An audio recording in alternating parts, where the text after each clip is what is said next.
For every term or semester of our time as a student, especially in college, there comes that time of the academic year where it seems like final exams are the only thing standing between us and some long-awaited fun break like spring break or the year-end holidays. Kudos to you if you were able to get an exemption for a couple of those exams. But for most of us, it's time to hit the books, the notes, the PowerPoints, and get ready to finish the semester like a superstar and move on to relax and party like a rock star. Acing those exams is not a feat reserved for the so-called greatest minds among us. With a few diligently applied learning strategies, mostly anyone can confidently get ready for their final exams and get on with enjoying that well-deserved break. Today we're talking about concept learning. Conceptual understanding means having a unified and practical grasp of complex ideas. Students with conceptual understanding know more than isolated facts and techniques. They get why a mathematical or scientific idea is important and the various contexts of its usefulness. These students have organized their knowledge into a logical whole, thus learning new ideas by relating them to what they already know. Conceptual understanding also strengthens retention. Because facts and methods learned with understanding are connected, they are easier to remember and can be recalled for use when forgotten. A general rule of thumb is concepts before facts, understanding before memory. To oversimplify the difference, facts are memorized, whereas concepts are understood. Why are concepts important to know and to learn?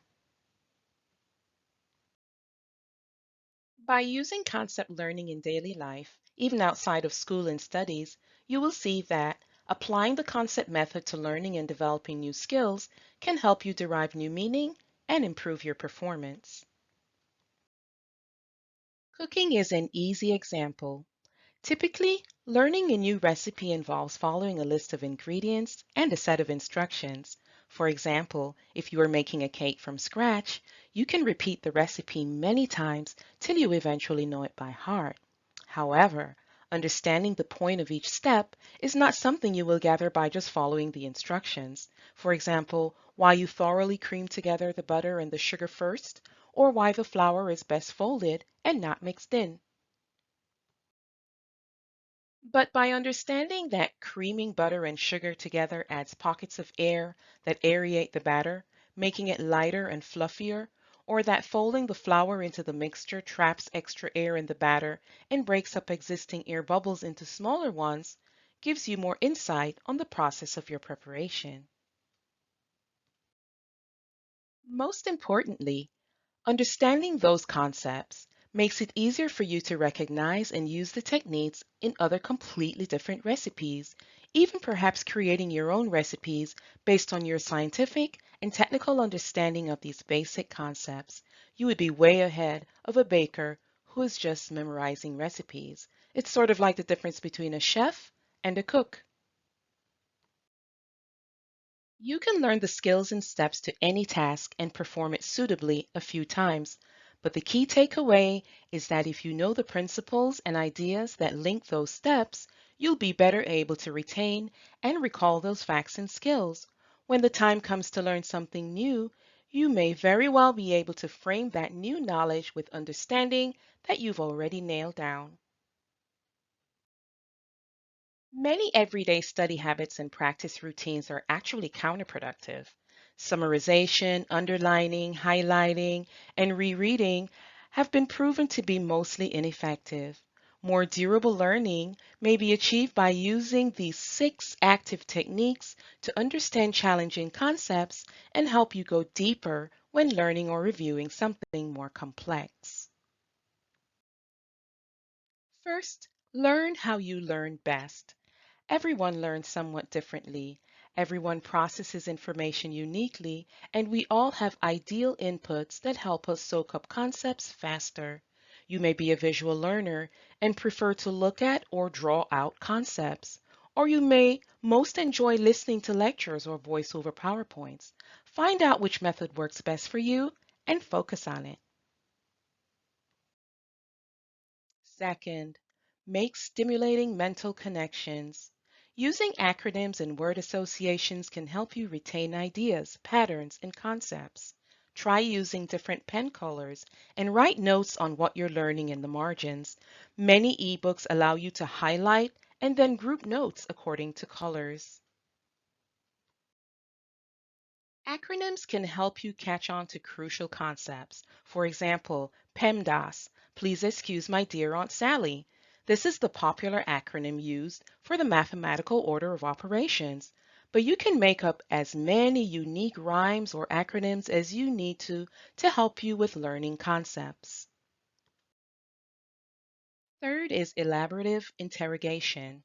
This is the process of explaining concepts to yourself out loud and acting like Sherlock Holmes to understand what is involved.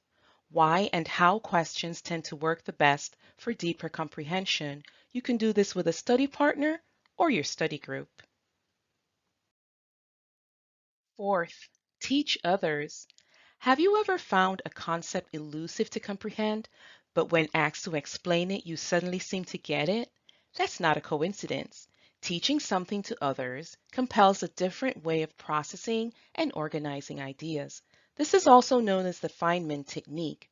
Talking it out loud to yourself, an imaginary audience, or a study partner in simple terms to discover what you know and what you don't know about what you're trying to learn. This way, you can find your blind spots and understand what you need to revisit. 5. Connect it with what you already know. While studying, it is important to reflect on what you already know and try to tie it with things you learned previously. Associating new models to our current knowledge is one of the best strategies to build a strong long-term memory in only a matter of hours, not months or years. When studying, take what you're learning and find a way to attach it to your existing understanding of the subject. If a sudden relation comes to mind, it's your brain trying to connect those dots. Go with the flow and see where it goes. 6. Write it out. Writing information down uses a different part of the brain than just reading. Instead of just scanning or reading to soak up knowledge, writing forces us to process it, organize it, and simplify it in our own way. Try reflecting and then rewriting what you have read in your own words, then revisit it and compare it to what you wrote to ensure you don't miss any critical elements. So there you have it. When you're journeying into areas of your study that seem difficult and unfamiliar, tell your brain that you are in learning mode. Adopt a mindset that one of the main takeaways from your educational experience will be new knowledge and not just passing the class. By reframing your expectations this way, you will be well on your way to not just passing, but mastering the material. Hey, thanks for watching, and I hope you learned something new about learning. Good luck on your finals, subscribe to this channel, and enjoy your break.